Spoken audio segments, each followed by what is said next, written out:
नमस्कार। हर तरफ खबरों और बहस के शोर के बीच मैं आपके लिए लेकर आती हूँ खबरें अनकही, सहज और सरल खबरें, जिन्हें आप शांति से बैठकर सुन सकते हैं और विस्तार से समझ सकते हैं। क्योंकि मैं न्यूज भी बताती हूँ और व्यूज भी। मैं हूँ ऋचा अनिरुद्ध। सबसे पहले दिन की 3 बड़ी खबरें। बिहार विधानसभा चुनाव के लिए चुनाव आयोग ने आज फाइनल वोटर लिस्ट जारी कर दी। अगले महीने 4 और 5 अक्टूबर को चुनाव आयोग की टीम बिहार का दौरा करेगी और एक समीक्षा बैठक करेगी। 6 अक्टूबर को चुनाव की तारीखों का ऐलान संभव है। बिहार में चुनाव के ऐलान से पहले आज दिल्ली में भोजपुरी स्टार पवन सिंह ने केंद्रीय गृह मंत्री अमित शाह से मुलाकात की। पवन सिंह चुनाव के दौरान पूरे बिहार में एनडीए उम्मीदवारों के लिए प्रचार करेंगे। सूत्रों के हवाले से खबर यह भी है कि पवन सिंह इस बार इलेक्शन लड़ भी सकते हैं। पाकिस्तान के बलूचिस्तान प्रांत की राजधानी क्वेटा में आज बड़ा धमाका हुआ, जिसमें 10 से ज्यादा लोगों की मौत हो गई, जबकि 30 से ज्यादा लोग घायल हैं। क्वेटा में पैरामिलिट्री फोर्स के हेडक्वार्टर के पास एक फिदायीन हमलावर ने खुद को उड़ा दिया। इसके बाद क्वेटा में दहशत फैली हुई है। खबरें अनकही में आज बहुत दिलचस्प बातें होंगी। बात होगी आसमान छूते सोने चांदी के दामों की और मेरे साथ जुड़ेंगे अर्थशास्त्री शरद कोहली। बात होगी प्रशांत किशोर के दावों की और बात होगी भयानक सर्दी की दस्तक की। त्योहारों का मौसम है, शादियों की शहनाइयां बजने को तैयार हैं, लेकिन आम आदमी के माथे पर चिंता की लकीरें गहरी हो गई हैं। वजह है सोना। जी हां, वही सोना जो कभी मुश्किल वक्त का सहारा माना जाता था, आज खुद एक मुश्किल बन गया है। इसकी कीमतें बुलेट ट्रेन की रफ्तार से भाग रही हैं और आम आदमी की पहुंच से उतनी ही दूर होती जा रही हैं। सोने के बढ़ते दाम को देखकर तो ऐसा लगता है कि अगर आज बप्पी लहरी भी जिंदा होते तो इतना सोना पहनकर घूमने से पहले 4 बार सोचते। कुल मिलाकर बात यह है कि सोना आम आदमी की पहुंच से दूर होता जा रहा है। जिनके पास सोना है वो खुश हैं और जिन्हें खरीदना है वो अब सो नहीं पा रहे हैं। अब जरा आंकड़ों पर नजर डालिए, सिर चकरा जाएगा आपका। सितंबर 2025 के आखिरी हफ्ते में 24 कैरेट शुद्ध सोने का भाव 1,15,000 रुपए प्रति तोला के पार चला गया है। जिस सोने को कुछ साल पहले लोग 50-60 हजार में खरीदकर खुद को शहंशाह समझते थे, वो आज दोगुने से भी ज्यादा महंगा हो चुका है। मामला सिर्फ सोने तक नहीं रुका, चांदी भी पीछे नहीं है। चांदी का भाव भी 1,44,000 रुपए प्रति किलो के आसपास पहुंच चुका है। मतलब दिवाली पर अगर पत्नी ने चांदी की पायल भी मांग ली तो दिवाला निकलना तय है। एक रिपोर्ट तो ये भी कह रही है कि 2025 के खत्म होते होते सोना 1,04,000 के ऊपर ही बना रहेगा।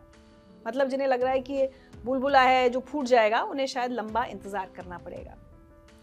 सोने चांदी की बढ़ती कीमतों पर बात करने के लिए इस वक्त मेरे साथ मौजूद हैं जाने माने अर्थशास्त्री शरद कोहली। नमस्कार शरद जी, बहुत बहुत स्वागत है आपका अनकही में। Thank you. देख रहे हैं आप क्या स्थिति बनी हुई है। बिल्कुल बिल्कुल, सोने की चांदी हो रही है और चांदी सोना बनती जा रही है। बिल्कुल। तो ये बताइए कि अगर मैं पूछूं ये क्यों हो रहा है, तो सबसे बड़ी वजह? बहुत सारी वजह हैं, पर सबसे बड़ी वजह आप लें तो बहुत बड़े बायर्स हैं। अच्छा। और वो बायर्स और कोई नहीं बल्कि सेंट्रल बैंक्स हैं।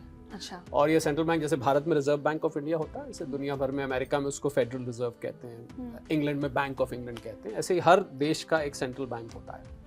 बेतहाशा सोना ऋचा इन लोगों ने खरीदा है पिछले 2-3 साल में।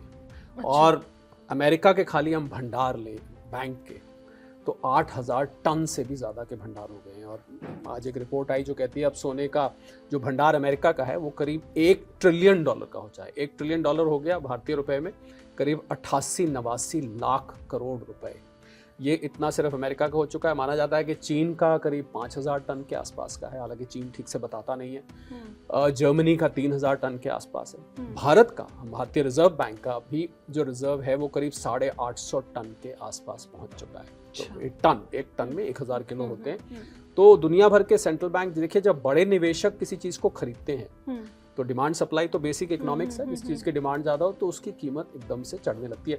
तो हालांकि वजह और भी हैं जिसका हम जिक्र करेंगे, पर सबसे ऊपर अगर मैं कोई वजह रखूं तो अब इसमें से सवाल आप मुझसे ये पूछ सकती हैं और आपके मन में आया होगा सवाल कि वो क्यों खरीद रहे हैं। यही मेरा अगला सवाल था कि क्यों खरीद रहे हैं, और इससे फिर हम आखिरी आदमी तक इसका क्या क्या रिलेशन जी है हाँ, इसका? अब सवाल इससे निकल के आता है कि अगर बैंक खरीदे कि बैंकों ने क्या शादियां करवानी है या उन्होंने जेवर बनवाने हैं, उनको क्या जरूरत है खरीदने की। तो बहुत साल पहले रिचा यहाँ पर गोल्ड स्टैंडर्ड हुआ करता था। गोल्ड स्टैंडर्ड का मतलब होता था कि किसी भी देश की करेंसी वो उसके पास कितना गोल्ड है रिजर्व, इससे डिसाइड होती थी बहुत पहले। फिर उसको हटा दिया गया। अच्छा। निक्सन साहब थे एक अमेरिका के प्रेसिडेंट, मुझे याद है, उन्होंने उसको उस टाइम हटाया था। पर अब डॉलर बन गई इंटरनेशनल करेंसी। अब क्योंकि ऐसा माना जा रहा है कि डोनाल्ड ट्रम्प साहब की ये टैंट्रम्स जो हैं उसकी वजह से डॉलर कमज़ोर होता दिख रहा है। अब जैसे ही मैं कमज़ोर बोलूँगा तो लोग कहेंगे भाई कहाँ है, तो हमारे भारतीय रुपए के अगेंस्ट तो वो 89 रुपए का होने जा रहा है। तो पर बाकी करेंसीज जो हैं उसमें Swiss franc, Japanese yen, British pound और यूरो, इन 4 करेंसीज के खिलाफ आप अगर ध्यान देंगे तो एक डॉलर इंडेक्स होती है, उसमें ये करेंसी स्ट्रांग हुई है, डॉलर कम हुआ है। और सिर्फ डोनाल्ड ट्रम्प साहब की पॉलिसीज की वजह से जो उन्होंने टैरिफ सारे दुनिया पे लगाया है, तो अमेरिका का जो दबदबा है कम हो रहा है, या डॉलर की मैं कहूँ दादागिरी है, वो दादागिरी कम होती दिख रही है। तो अब अंतर्राष्ट्रीय स्तर पर कोई और करेंसी दिखती नहीं कि अगर हम 2 देश ट्रेड कर रहे हैं, आपको पता होगा डॉलर में ही होता है, तो अगर डॉलर फेल हो गया या कमजोर हो गया तो फिर क्या बचेगा। तो गोल्ड को फिर दूसरा बड़ा ऑल्टरनेट माना जा रहा है। तो इसलिए वो बैंक अपने पास इकट्ठा कर रहे हैं कि हमारे पास ज़्यादा होगा तो कल को हमारे देश जो है उसकी करेंसी स्ट्रांग होगी, हमारे देश की आर्थिक हालत अच्छी होगी। तो हमारा जो रुपए की कीमत गिर रही है उसका कितना, मतलब वो कितनी बड़ी वजह है हमारे यहाँ सोने के दाम बढ़ने की? अब बहुत मज़ेदार इसका जवाब है जो आपने सवाल पूछा है, क्योंकि एक तरफ जैसे मैंने बताया कि डॉलर की कीमत गिर रही है, वैसे गिर रही है, लेकिन वैसे गिर रही है, पर भारतीय रुपए के खिलाफ तो सोना दोनों कारणों से बढ़ रहा है। उधर अंतर्राष्ट्रीय करेंसीज के मजबूत होने की डॉलर की तुलना में सोना बढ़ रहा है, और इधर भारतीय रुपए के कमजोर होने से डॉलर के अगेंस्ट सोना बढ़ रहा है, क्योंकि 99% सोना इंडिया में हमें इंपोर्ट करना पड़ता है। अच्छा। हमारे यहाँ सिर्फ 1% सोना भारत में पैदा, यानी कि उसकी खानें होती हैं, सिर्फ एक। तो जब हम इंपोर्ट करते हैं और अगर डॉलर स्ट्रांग है, और डॉलर स्ट्रांग तो और कारणों से हो रहा है, क्योंकि शेयर मार्केट से हमारे जो FPIs और FIIs हैं वो लगातार बेच रहे हैं यहाँ पर, तो डॉलर की मांग यहाँ पर बढ़ रही है, वो इस वजह से हो रहा है। मतलब कोई डॉलर स्ट्रांग नहीं हो रहा है, आप ऐसा समझिए कि रुपया कमजोर, दोनों में फर्क है। हालांकि लोग कहेंगे बात तो एक ही है, पर एक ही बात नहीं होती, आप अगर टेक्निकलिटी में जाएंगे, पर हम इसको आसान रखते हैं। तो आप ये समझिए कि डॉलर का उधर बाकी करेंसीज के खिलाफ कमजोर होना और भारतीय करेंसी के खिलाफ स्ट्रांग होना, दोनों ही हमारी करेंसी कमजोर, हाँ, क्योंकि हमारी करेंसी कमजोर और हम इंपोर्ट करते हैं, तो इन दोनों कारणों से आपको भारत में सोना 1,17,000 अभी जब हम बात कर रहे हैं उसके आसपास पहुंच गया है। और आपको यहाँ भी ये जानकारी दे दूं कि ये सोने का भाव तय कौन करता है, जो तय होता है तो अमेरिका, जो भी कहें, ट्रम्प साहब हैं, जैसे भी हैं, जो भी करते हैं, पर ये फैक्ट है, ये कड़वी हकीकत है कि अमेरिका आज भी फाइनेंशियल सेंटर दुनिया का है। और वहाँ पर एक स्टॉक एक्सचेंज है रिचा, जिसका नाम है कॉमेक्स। वहाँ पर सोने का भाव खुलता है, वो लोग आउंस में नापते हैं, हम लोग उसको ग्राम, 10 ग्राम, पहले तोला नापा जाता था, आजकल 10 ग्राम है। आउंस करीब 28-30 ग्राम के आसपास का होता है। तो जो डॉलर का भाव वहाँ आउंस में खुलता है, यहाँ पर हमारी जो सराफा बाजार एसोसिएशन है भारत की, जो मुख्यतः बॉम्बे, दिल्ली, इंदौर वगैरह में काम करती है, वो सुबह होने का इंतजार करते हैं, हमारा टाइम डिफरेंस है, उस आउंस को वो कन्वर्ट करते हैं 10 ग्राम में, फिर डॉलर और रुपए को वो करते हैं। तो ऐसे ये सुबह करीब आपको 12, 12:30 इसका वो लोग सब कैलकुलेशन कर खुरा के और वो रेट यहाँ पर खोला जाता है। तो इस तरीके से सोने की कीमत यहाँ पर खुलती है। अब ये जियो पॉलिटिक्स की अगर हम बात करें, दुनिया में जिस तरह से युद्ध की स्थिति कहीं कहीं हो रहे हैं, कहीं कहीं एकदम स्थिति बनी हुई है, वो कितना बड़ा फैक्टर है इसके लिए? बहुत बड़ा फैक्टर है, क्योंकि सोने को सेफ हेवन इन्वेस्टमेंट माना जाता है। मतलब जब सब तरफ से निराशा हो जाए, क्या करें, अब सोने का मित्र ही अशांति है। सोने को पसंद है ये मिसाइल्स चलें, सोने को पसंद है रॉकेट चलें, ड्रोन्स चलें, झगड़े हों। अब है तो है ऐसा, अब जैसा है तो है। तो मुझे लगता है जियोपॉलिटिकल टेंशन, ट्रम्प साहब ने कहा था, सोना घर में भी अशांति की वजह बन जाता है। वो तो परिवारों की अपनी अपनी सोच है, उसको किस तरीके से देखते हैं। पर ट्रम्प साहब ने कहा था मैं 24 घंटे में रशिया यूक्रेन का लड़ाई रुकवा दूंगा। उल्टा घमासान हो गई है।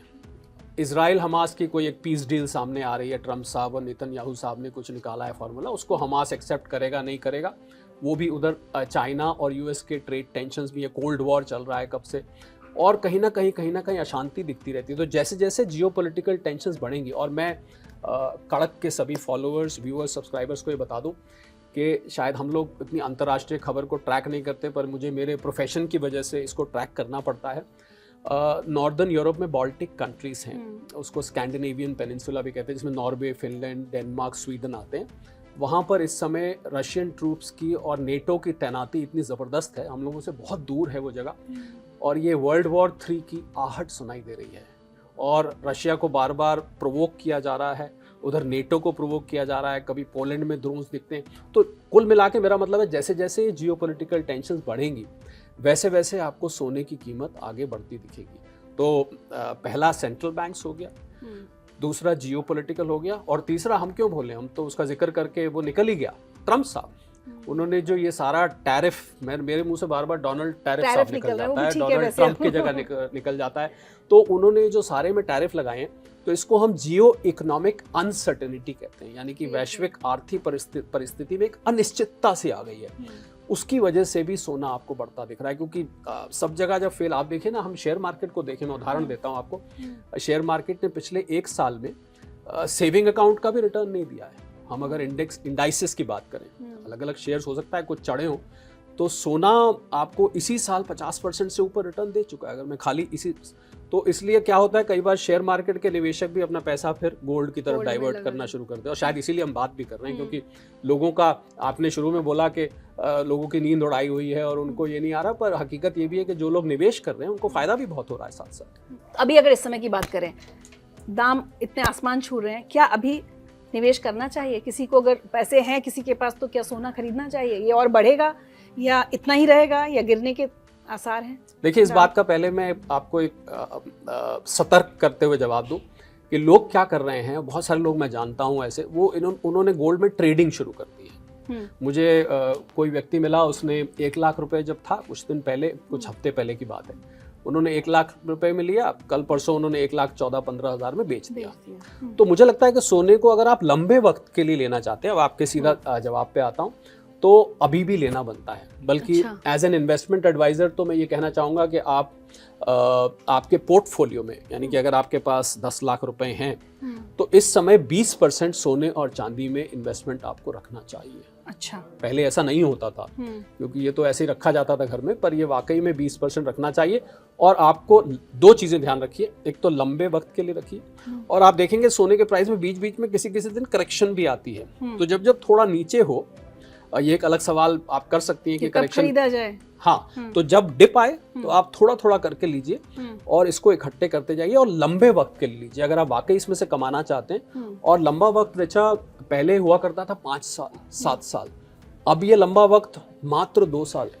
अच्छा, तो अगर आप लेके 2 साल के लिए भी रखेंगे, आपको ये अच्छा फायदा देके जाएगा। बट अभी आपको क्या लग रहा है, कीमतें बढ़ेंगी और बढ़ेंगी, या कहीं तो एक देखिए, जिन कारणों का हमने जिक्र किया अभी, वो तो सब बने हुए हैं, तो वो कारण, अगर वो कारण नहीं रहते हैं, सीधा जवाब मैं आपको देता हूँ। अब उसमें से उदाहरण लेता हूँ कि पुतिन साहब और ज़ेलेंस्की साहब आके गले मिल ले, और पुतिन साहब ज़ेलेंस्की साहब को कहें, ये लो भाई आप अपना जो हमने कब्जा किया है 1/3 ऑफ, या जितना भी उन्होंने, ये सब वापस लो, आज से हम आप दोस्त, सारी लड़ाई भुलाओ, खत्म हो गई। ट्रम्प साहब कहें, मैं कोई टैरिफ वैरिफ नहीं लगाऊंगा, सब कुछ ठीक हो। सेंट्रल बैंक कहें, नहीं हमें सोना नहीं चाहिए, उठा के फेंको सारा, बेच के खत्म करो। तो ऐसा कुछ हो जाएगा तो सोना गिर जाएगा, और ऐसे होने की संभावना, ये मुझे आपको थोड़ी शेख चिल्ली वाली बातें लग रही होंगी, तो वो मुझे लगता नहीं कि ऐसा होना है। तो इसलिए बीच बीच में करेक्शंस आती हैं, और मैं ये बताना चाहूँगी करेक्शंस आती हैं क्योंकि इसमें सोने में स्पेकुलेटिव ट्रेडिंग भी होती है। अच्छा। भारत में एक्सचेंज है MCX। तो स्पेकुलेटिव ट्रेडिंग क्या होती है, ना आपने मुझसे खरीदा ना मैंने आपसे खरीदा, सिर्फ कॉन्ट्रैक्ट सेल परचेज होते हैं, और वो इतनी बड़े हजारों किलो सोना रोज MCX में ट्रेड होता है, ना वो लिया जाता है ना दिया जाता है, सिर्फ कॉन्ट्रैक्ट ट्रेड होते हैं।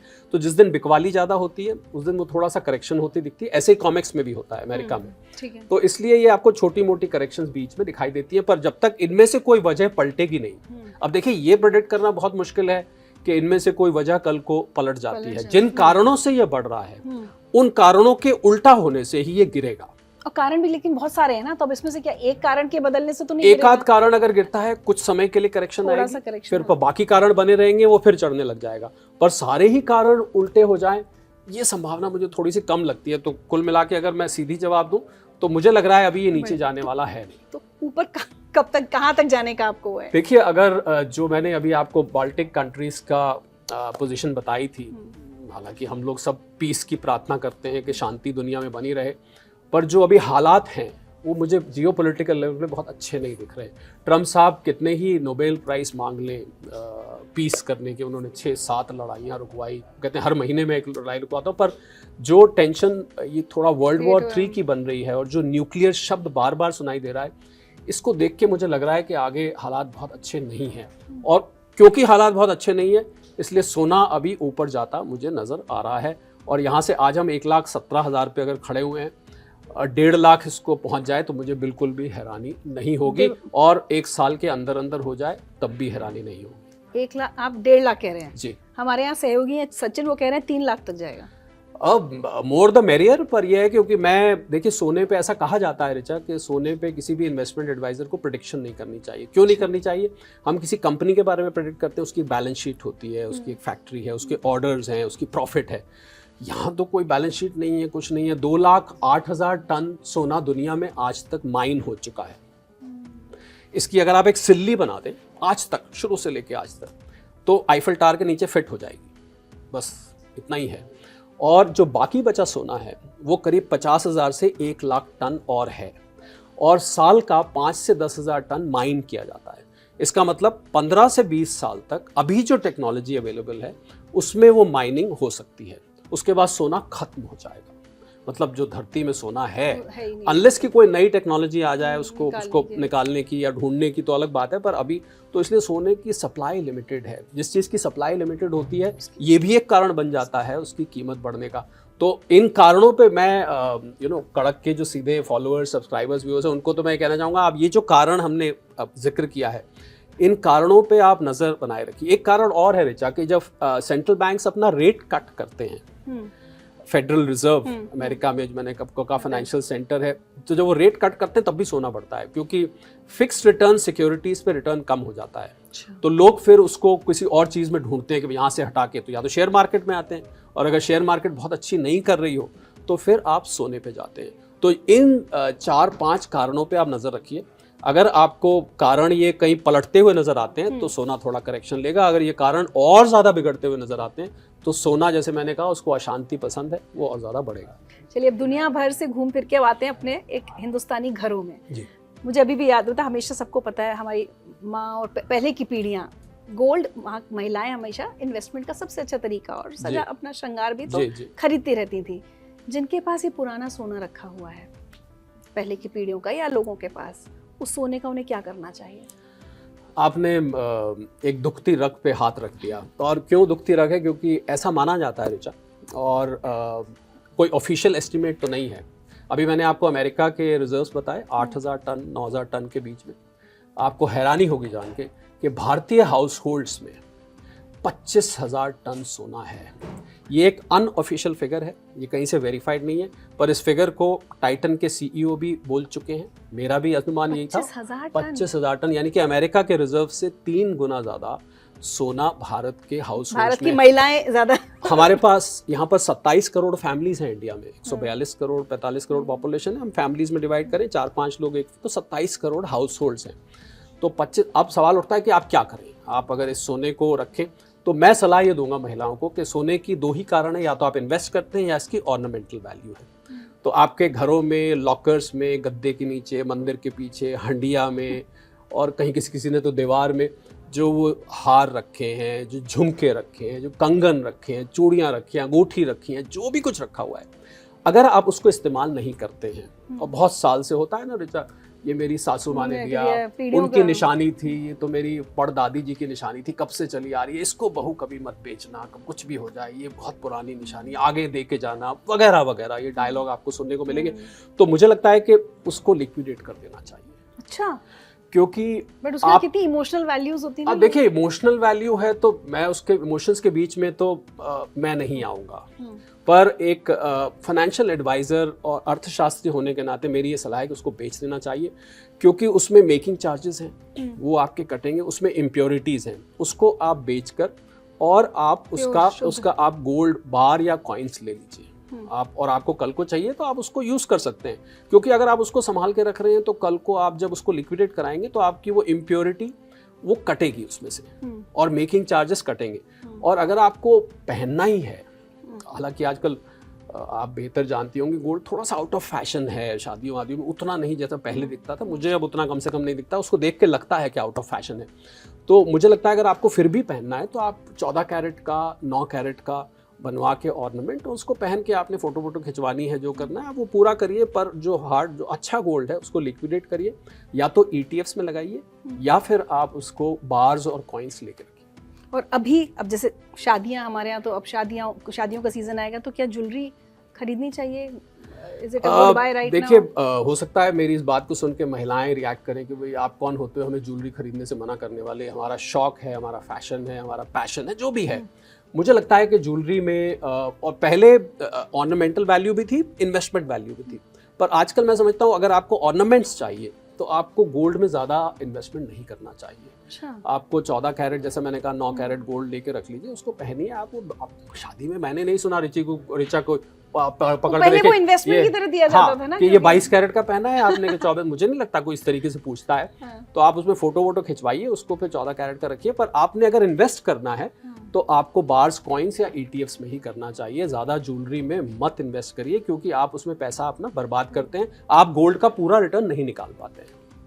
चलिए, तो अब चलते क्योंकि मैंने ज्यादातर तो मुझे लगता है पूछ लिए सारे पहलू, लेकिन आपको अगर लगता है कुछ रह गया, या हमारे व्यूअर्स को, कड़क के व्यूअर्स को आप कोई टिप्स बेसिक देना चाहेंगे सोने और चांदी, क्योंकि चांदी पर तो अभी हमने बात ही नहीं की है। जी हाँ, चांदी सोने के साथ साथ चलती है। हाँ। और चांदी में एक खास बात यह है कि उसकी इंडस्ट्रियल वैल्यू भी है। हाँ। वो आपके जहाँ जहाँ चिप्स लगते हैं, इलेक्ट्रॉनिक प्रोडक्ट्स में यूज़ होती है, तो चांदी निवेश के लिए भी है और इंडस्ट्रियल यूज़ के लिए भी है। तो मैं बार बार चांदी निकलती है तो चाइना निकल रहा है, मुझे लगता है उसको भी लेके रखना चाहिए, पर ETF फॉर्म में। चांदी के साथ एक दिक्कत यह है, जब चांदी को आप हार्ड फॉर्म में लेते हैं तो वो बहुत बल्की हो जाती है। अब किसी ने मान लीजिए 5 किलो चांदी ली, तो वो आ जाएगी, समझिए 7-7.5 लाख रुपए की आज की कीमत पे, 7-8 लाख रुपए की। पर उसको उठा के कैरी करना, रखना बहुत कठिन काम हो जाता है। तो इसलिए ETF, एक्सचेंज ट्रेडेड फंड्स होते हैं, शेयर मार्केट्स में होते हैं, आप उसमें करिए, वो ट्रेड हो जाते हैं, आप उसको खरीद के रखिए अपने पास, वो डीमैट फॉर्म में आपके रहेंगे और आपके उठाने का भी चक्कर नहीं है, चोरी का भी डर नहीं है। जो लोग लॉकर्स में रखते हैं उनके लिए मैं जाते जाते ये हिदायत दे जाऊँ कि आप जो लॉकर का रेंट देते हैं साल का, मान लीजिए आप 1000 रुपये रेंट देते हैं और आपका उसमें 2 लाख रुपए का सामान रखा है, तो आपका लॉकर में इंश्योरेंस कवरेज मात्र 1 लाख का है, यानी कि आपके रेंट से 100 गुना। उससे ज़्यादा का अगर कल को लॉकर में कुछ हो जाता है तो आपको बैंक वो पैसे नहीं देगा, बैंक वो जिम्मेवारी नहीं लेगा। तो ये बात आप ध्यान रखिए कि लॉकर में बहुत ज़्यादा वैल्यूबल्स में तो मैं यही मानता हूँ गोल्ड सिल्वर वो नहीं रखने चाहिए। इसीलिए मैं बार बार ETFs का नाम ले रहा हूँ, क्योंकि वो एक डीमैट अकाउंट में रहते हैं, बिल्कुल डीमैट अकाउंट में रहते हैं आपके, और आपके लिए वो आप शेयर्स की तरह पड़े रहते हैं, आप उसको कभी भी बेच सकते हैं, खरीद सकते हैं। हार्ड फॉर्म में कोशिश करिए, अगर आपके पास रखने की जगह बहुत अच्छी है तो फिर तो ठीक है, घर पर मान लीजिए आपके बहुत अच्छे लॉकर हैं, सेफ है, आपको रातों की नींद नहीं हराम होती उसको रखने में, फिर कोई दिक्कत नहीं है। अदरवाइज आप उसको ETF फॉर्म में लेके रखिए और वो ज़्यादा सेफ है, कभी भी बेच सकते हैं, कभी भी खरीद सकते हैं, कोई प्रॉब्लम नहीं होती। तो बस मेरा आखिरी सवाल, अब धनतेरस आएगा इस साल, तो धनतेरस पे आप मतलब नहीं लग पा रहा है कि लोग सोना चांदी खरीद पाएंगे, आम मिडिल क्लास हिंदुस्तान का? रिचा, ऐसा तो नहीं खरीद पाएंगे, कम खरीद पाएंगे। जिस व्यक्ति ने मान लीजिए धनतेरस पे एक शगुन होता है और 10,000 का खरीदना था या कुछ खरीदना था, ये बात सही है कि पहले इतना लेके आते थे, अब इतना सा आएगा, इतना ही फर्क है। बाकी शगुन तो देखिए धनतेरस पे एक शगुन माना जाता है, तो शगुन तो लोग पूरा करेंगे ही करेंगे। तो कम ले लीजिए, लेना है तो कम ले लीजिए, अगर ज़्यादा लेना है तो निवेश की तरह से ले लीजिए धनतेरस पे, वो भी एक अच्छा आइडिया रहेगा। तो ऐसा नहीं है कि बिल्कुल आपने अब लेना ही बंद कर देना है क्योंकि डबल हो गया है या ट्रिपल हो गया है। कम लीजिए, पर सोने में निवेश की तरह थोड़ा थोड़ा करके आप अपने पास रखते रहिए। 2 साल के बाद हम और आप फिर मिलेंगे, यहाँ पर बात करेंगे, तो पूछेंगे कि क्या हाल हुआ आपने जो लिया था उसका। मिलेंगे तो 2 साल से पहले भी, लेकिन बहुत बहुत शुक्रिया शरद जी हमारे आने के लिए। और शरद कोहली जी का विश्लेषण सुनने के बाद कहानी का सार यह है कि सोना अब शगुन और परंपरा से ज्यादा शेयर बाजार का कोई महंगा स्टॉक बन गया है। बिल्कुल। जिनके पोर्टफोलियो में ये गोल्डन स्टॉक है वो तो मुनाफा गिन रहे होंगे, लेकिन जिन्हें त्योहारों और शादियों के लिए इसे हकीकत में खरीदना है या पहनने के लिए, श्रृंगार के लिए, जैसे हम बात कर रहे थे, उनके लिए अब ये धीरे धीरे एक सपने की तरह होता जा रहा है। तो जब तिजोरी का सोना भी सेंसेक्स की तरह बर्ताव करने लगे तो आम आदमी सिवाय रेट देखने के और कर भी क्या सकता है। हम उम्मीद करेंगे कि त्योहार की रौनक या खुशियां इसकी वजह से कम ना हो। तो जैसा कि शरद जी ने कहा कि इतना नहीं खरीदिए, थोड़ा कम खरीद लीजिए अगर आपको खरीदने का बहुत शौक है, और जो है उसको अभी संभाल कर रखिए, या अगर जरूरत है पैसों की तो में मत बेचिए। अभी मतलब अगर जरूरत नहीं है तो मत बेचिए, उसको रखिए और कम से कम 2 साल तक इंतजार कीजिए, ये कीमतें अभी और बढ़ सकती हैं। अकाउंट में कितना बैलेंस है, ये सवाल सुनकर अच्छों के पसीने छूट जाते हैं। जिनके पास बहुत ज्यादा होता है वो बताना नहीं चाहते, और जिनके पास बहुत कम होता है वो शर्म के मारे बता नहीं पाते। नौकरी पेशा आदमी सोचता है EMI कटेगी, क्रेडिट कार्ड का बिल भरा जाएगा, बचेगा क्या। और कारोबारी सोचता है उधारी चुकानी है, माल उठाना है, GST भरना है, बचेगा क्या। ये बचेगा क्या वाली चिंता सबको है, लेकिन राजनीति में अरे साहब वहां तो सवाल ही उल्टा है। वहां पूछते हैं आएगा कहां से, कितना आएगा। और जब कोई नेता सीना ठोक कर बता दे कि इतने 100 करोड़ कमाए, इतना टैक्स भरा और इतना पार्टी को दे दिया, तो कैसा लगेगा। लगेगा ना कि या तो ये आदमी फकीर है या फिर बहुत बड़ा खिलाड़ी। बिहार की राजनीति में आजकल एक ऐसे ही खिलाड़ी ने चौसर बिछा रखी है। नाम है प्रशांत किशोर, शॉर्ट में PK। कभी दूसरों की चुनावी नैया पार लगाते थे, अब अपनी ही नाव खे रहे हैं जन सुराज के नाम से। तो हुआ ये कि PK से विपक्षी नेता लगातार पूछ रहे थे कि ये जो आपकी पार्टी की फॉर्च्यूनर गाड़ियों का काफिला दौड़ता है, बड़ी बड़ी रैलियां होती हैं, ये चक्की चलती कैसे है, आटा कहां से आता है। अब PK ठहरे पक्के रणनीतिकार। उन्होंने सोचा रोज रोज के सरदर्द का परमानेंट इलाज करते हैं। बुला ली प्रेस कॉन्फ्रेंस और बाकायदा चार्टर्ड अकाउंटेंट वाले अंदाज में बताया। बोले सुनो, पिछले 3 साल में चुनावी सलाह देकर और कुछ बड़ी कंपनियों को ज्ञान देकर मैंने कमाए 241 करोड़ रुपए। चौंक गए आप? रुकिए, कहानी अभी बाकी है। इस कमाई पर उन्होंने सरकार की तिजोरी में लगभग 31 करोड़ का GST और करीब 20 करोड़ का इनकम टैक्स भी जमा कराया। फिर बोले इसमें से अपना दाल रोटी का खर्चा निकालकर लगभग 99 करोड़ रुपए मैंने अपनी पार्टी जनसुराज को डोनेट कर दिए। हिसाब क्लियर? सुनिए प्रशांत किशोर ने कैसे अपना बही खाता मीडिया के सामने रखा। तो 241 करोड़ रुपया हमने फीस के तौर पर लिया 3 बरस में, और उस पर 30 करोड़ 95 लाख रुपया हमने GST भरा। उसके बाद 20 करोड़ रुपया इनकम टैक्स दिया है, 20 करोड़ रुपया टैक्स दिया है इनकम टैक्स, और 98 करोड़ 75 लाख रुपया डोनेट किया है जनसुराज पार्टी को अपने व्यक्तिगत अकाउंट से। लेकिन कहानी यहां भी अगर खत्म होती तो कड़क पर आती ही क्यों। असल मजा तो इसके बाद शुरू हुआ। PK ने अपनी बैलेंस शीट दिखाने के बाद बिहार सरकार की बैलेंस शीट में सेंधमारी शुरू कर दी। अपनी तिजोरी का ताला खोला और फिर बिहार के 2 सबसे कद्दावर मंत्रियों की तिजोरियों पर दूरबीन लगा दी।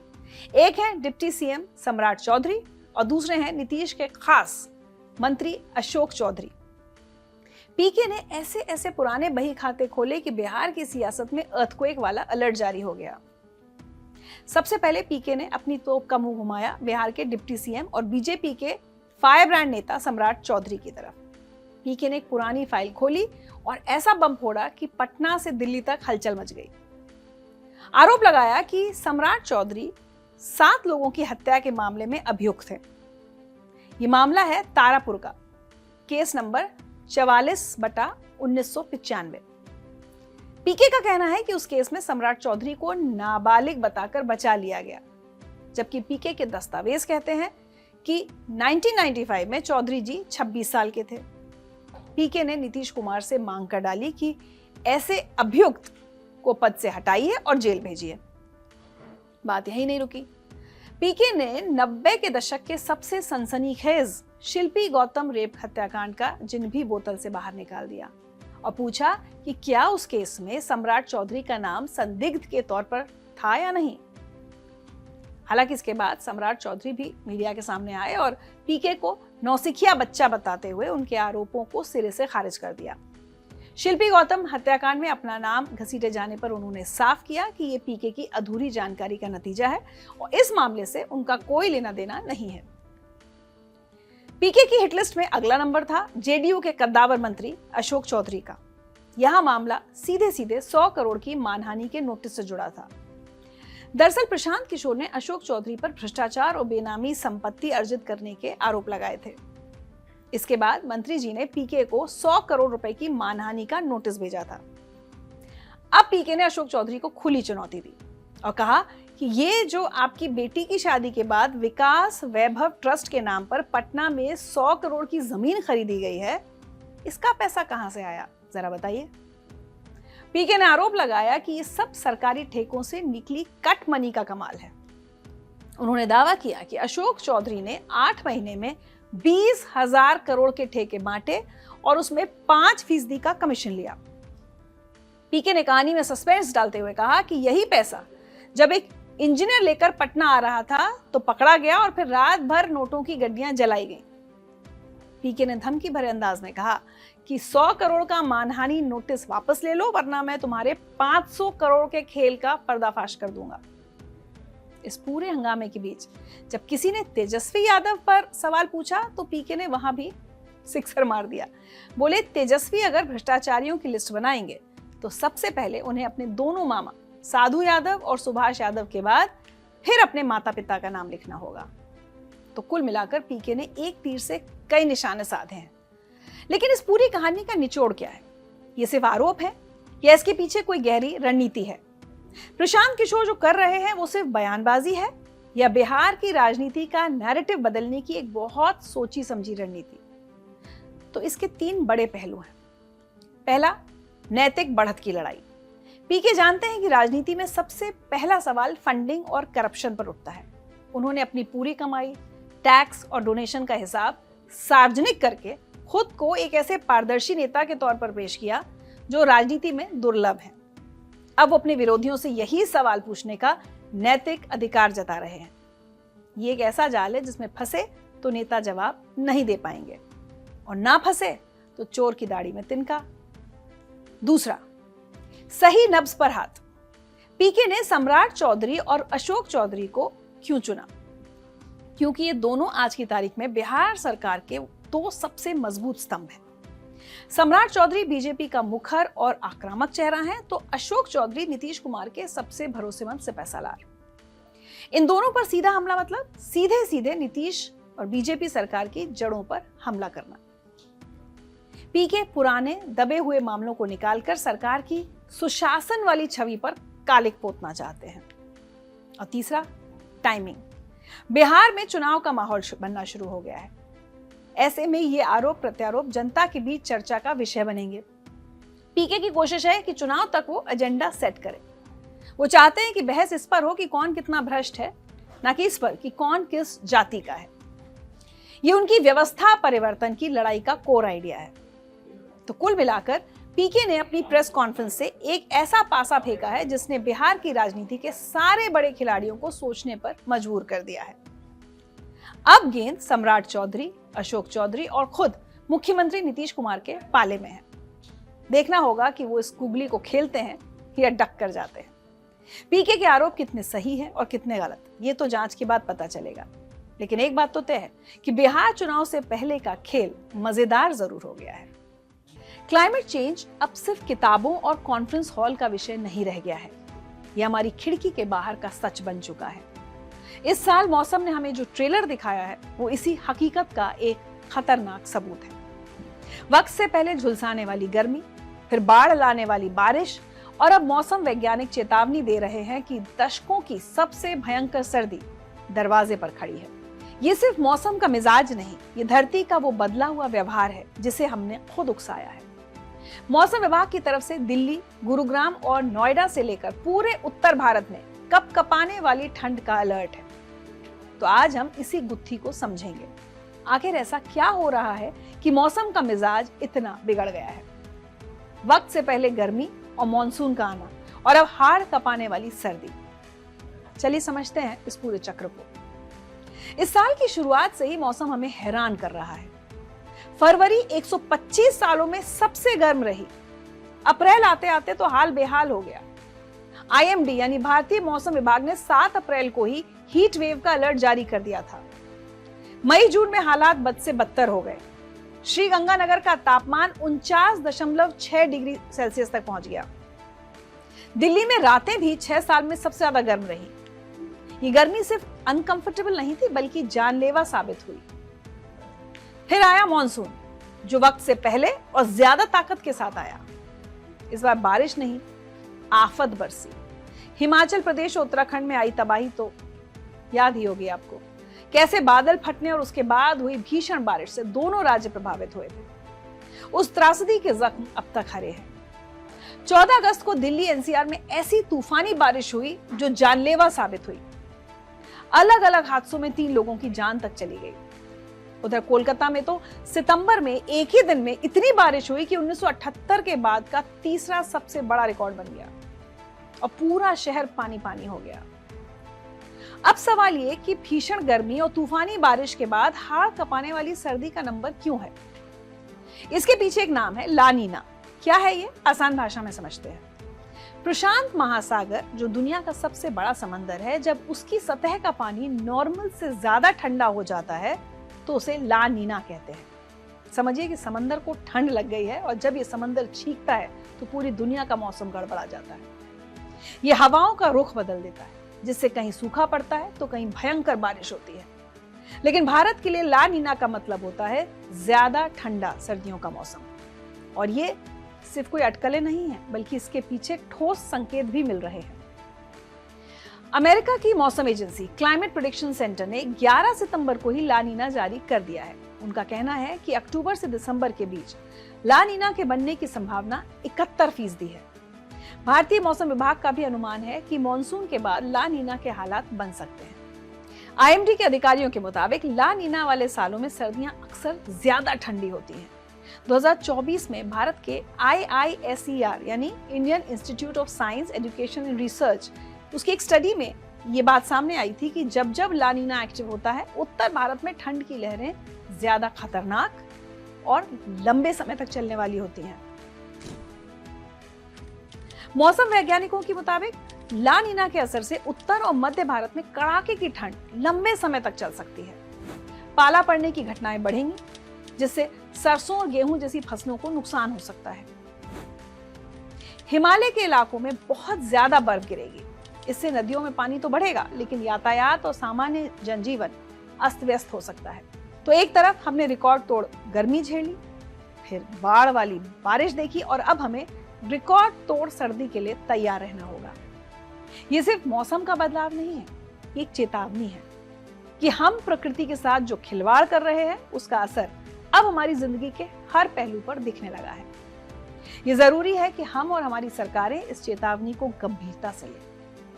किसानों को अपनी फसलों को बचाने के लिए और आम लोगों को अपनी सेहत का ध्यान रखने के लिए पहले से ज्यादा तैयारी करनी होगी, क्योंकि इस बार की सर्दी सिर्फ रजाई और चाय तक सीमित नहीं रहने वाली, ये हमारे सब्र का भी इम्तिहान लेगी।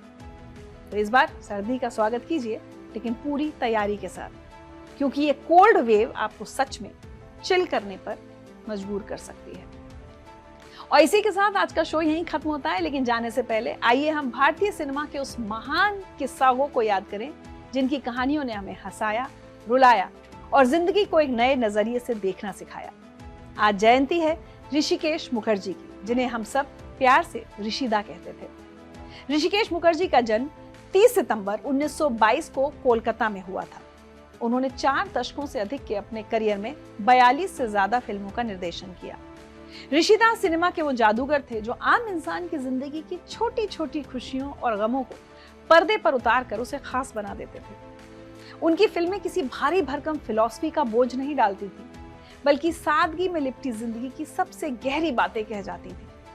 आनंद का वो जिंदगी को खुलकर जीने वाला नायक हो, बावर्ची का वो परिवार को जोड़ने वाला रसोइया, या गोलमाल का वो नौकरी बचाने के लिए बोला गया एक सफेद झूठ, हर किरदार हमारे और आपके जैसा था, हमारे दिलों के बेहद करीब।